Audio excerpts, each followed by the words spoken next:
ะกี้มันเป็นไหหน้าเลยพี่น้องไหหน้าแต่ว่าเวลาน้ำขึ้นมามันสิท่วมเบิดนี่กระเจ้าเลยบ่ได้ดำให้ดำหน้าใส่ก็เลยเป็นหน้าเหือหน้าท่วมนี่นกกระเลนอยู่ซั่น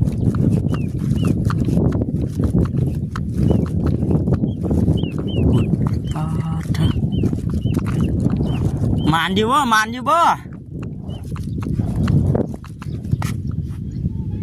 มานอยู่ฟัดบ่ยันปีงว่าคือลงลึกแท้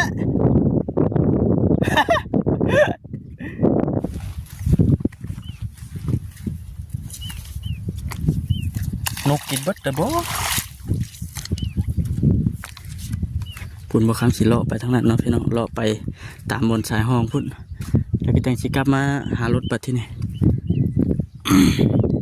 นี่เถื่อแดดอยู่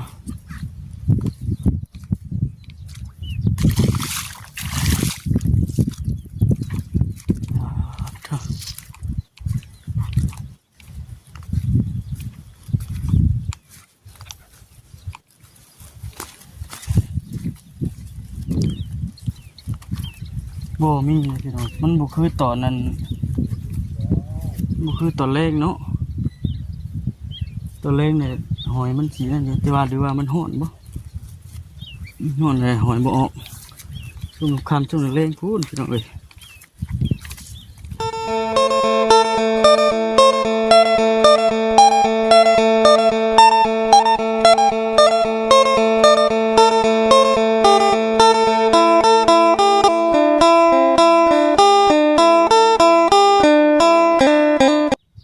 บรรยากาศตอนแรงพี่น้องเอ้ยแดดจ้าว่าฉันขนาด3 โมงสิเข้า4 โมงแรงเด้นี่พี่น้องเอ้ยยังมีแดดจ้าบ่แม่นไงมาแต่ข้างนอกพี่น้องเอ้ยเนาะมื้อนี้มาแต่เวียงตะเวนแน่ก็เลยเอาว่าฉันพา FC พาพ่อแม่พี่น้องเฮาแวะเวียนมาอยู่พี่น้องเอ้ยเนาะภายบักมื้อนี้ก็ได้บ่ได้มาก็ถือว่าหลายเดือน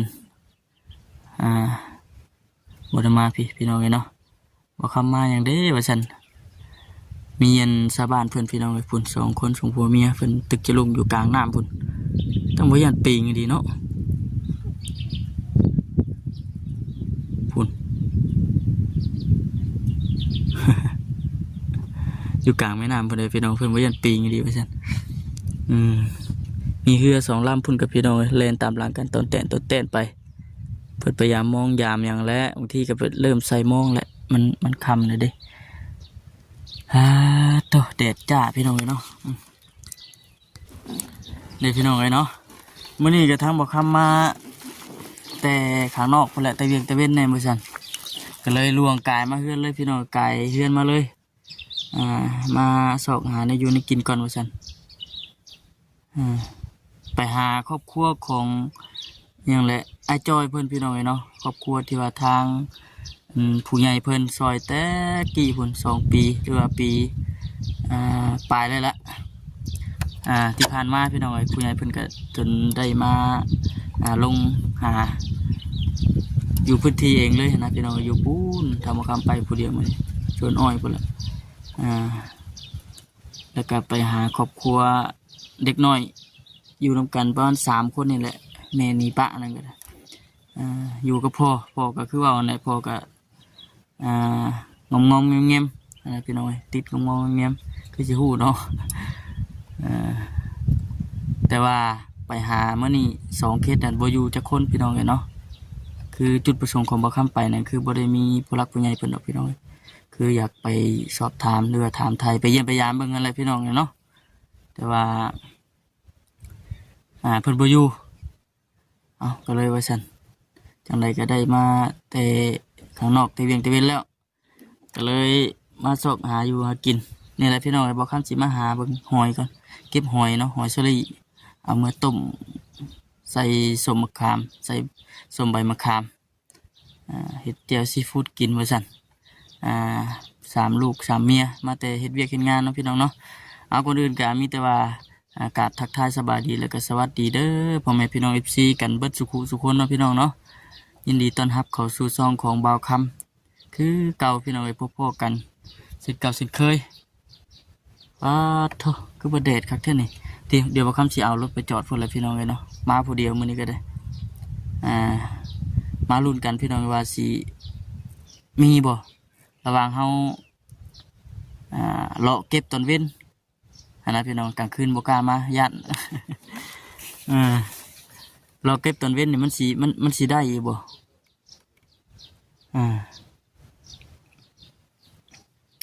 ลองเบิ่งพี่น้องเนาะที่ว่าเฮิงได้บ่ได้มานี่ก็ได้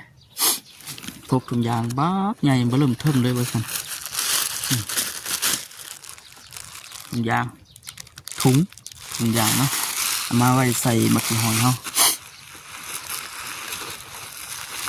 นี่ได้บ่คำสิไปหาเลาะเก็บแถวนี้แหละพี่น้องเอ้ยเก็บแถวคลองน้ำคลองหยังนี่แหละมาลุ้นกันว่าสิเป็นจังไดนี่เด้ฟ้าโถ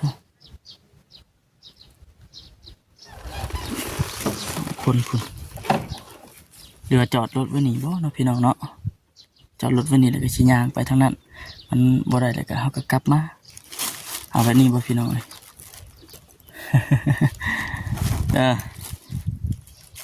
คิดอยากกินต้มหมักหอยพี่น้องเลยเนาะก็เลยเอาไปสั่นมาก่อนโอ้ย10 กระแตกขึ้นก็เลยยังไม่ได้เอาคลิปลงให้กับอีซี่ได้เบิ่งกันนะพี่น้องเลยเนาะจังไรก็ขอโทษขออภัยหลายๆพี่น้องเลยเนาะเพราะคำคิดว่ามานี่สิโมมีไผได้พี่น้องเลยมีจิบเจืออยู่โอ้ยจิบทงกระแตกพี่น้องเอ้ยบาดทีนี้ส่วนยำแรงมาคำสิจอดรถไว้นี่แหละสิไปหาเก็บเบิ่งพี่น้องเลยล็อกคอรถก่อนเด้อพี่น้องเด้อล็อกคอรถก่อนสิไปหาเก็บเบิ่งหอย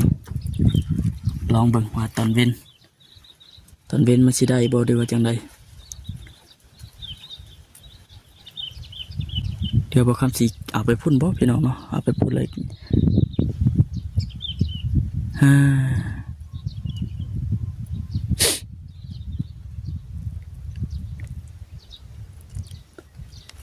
ไปพี่น้องเลยเนาะจังใดกะ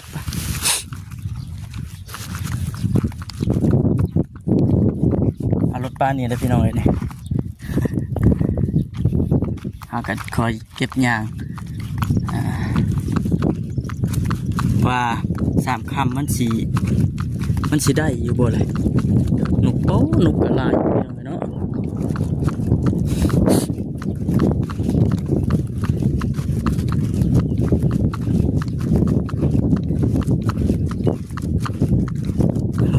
จริงๆมันเป็นไหหน้าเลยพี่น้องไหหน้าแต่ว่าเวลาน้ำขึ้นมามันสิท่วมเบิดนี่กระเจ้าเลยบ่ได้ดำให้ดำหน้าใส่ก็เลยเป็นหน้าเหือหน้าท่วมนี่นกกระแลนอยู่พี่สัน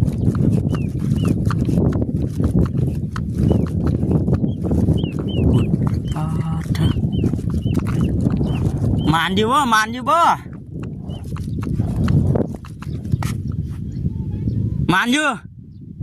ว้าด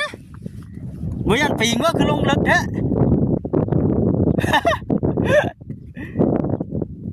โอ้ยลงอันมาหาเราบังหอยก่อนมาฉันมันสิมีว่าตอนเว้นคือตอนเว้นมันสิคือกลางคืนว่าฉันหามันเป็นพี่น้องเนาะ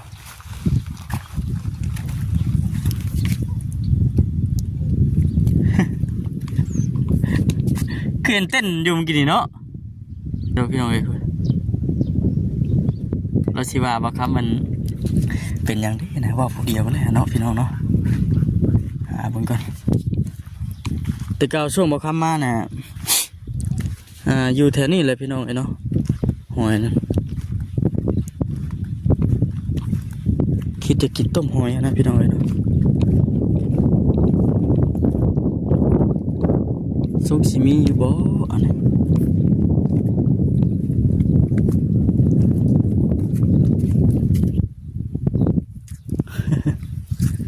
หอยบ่ขึ้นเลยพี่น้องตอนเว้นมันยังแดดอยู่ถือว่าจังไดเนาะ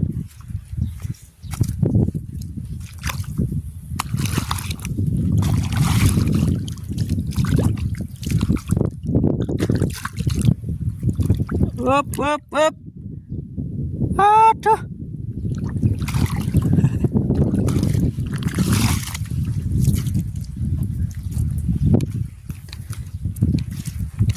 หรือว่าจังไรที่เลาะไปข้างนั้นบ่เผ็ดน้อยเนาะ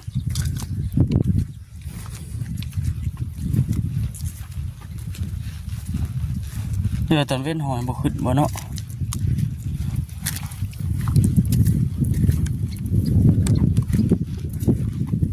ยังบ่เห็นจักหน่วยพี่น้องเลย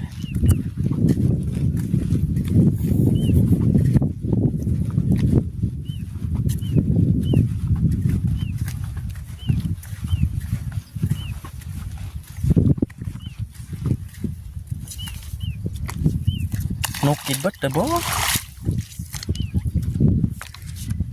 พุ่นบ่คำสิเลาะไปทางนั้นเนาะพี่น้องเลาะไปตามบนสายห้องพุ่นแล้วก็จังสิกลับมาหารถบัดที่นี่ นี่เดี๋ยวแดดอยู่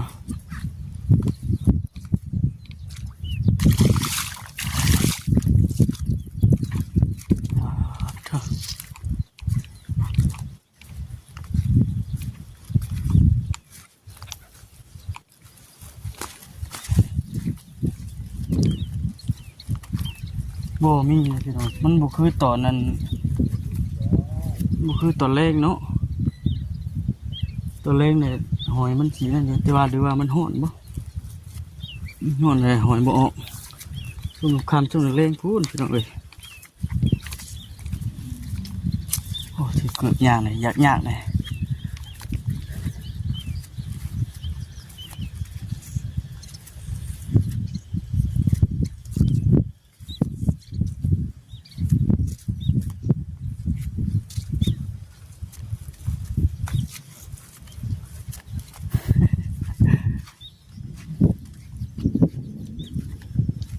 ผ่านมาไกลเลยนี่ยังไม่เห็นอยู่พี่น้องเลย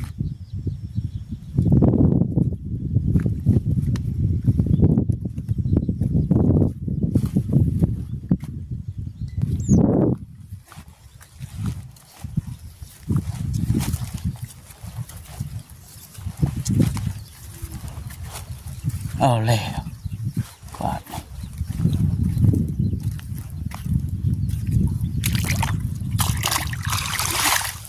มันก็จะได้เมื่ออันเป่าแล้วนี่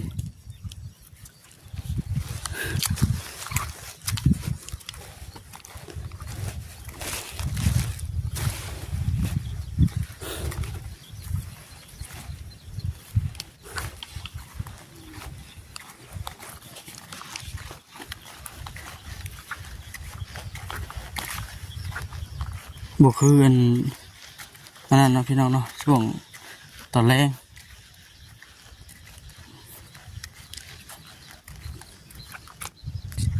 โอ้ยพี่น้องเอ้ยเนาะบวกคือคิดเลยพี่น้องเอ้ยที่ว่าจะได้ต้มหอยกระคักไปสั่นไม่บอกว่ะอันนี้มันก็ใช้ง่ายอันพื้นที่ไปเลยแล้วแบบ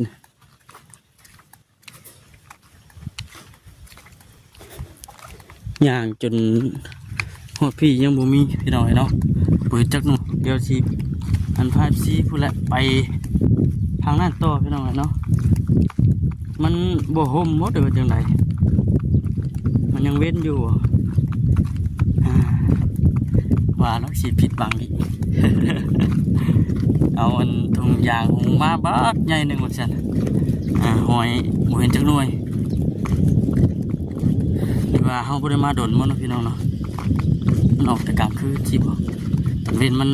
แดดแน่ว่าซั่น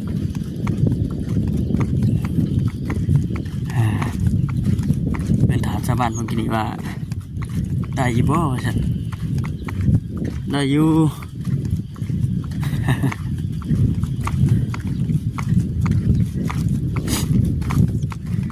จังไดก็ฝากเป็นเด้อพี่น้องเด้อนะฝากเข้ามาเป็นกำลังใจให้แน่ว่าซั่นคือเราสิลงเลิกขึ้นว่ามันมีหอยก็สิลงไปเอาอยู่พี่น้องขึ้นว่านี่แต่เราลงเลิกบ่กล้าลงไปไหน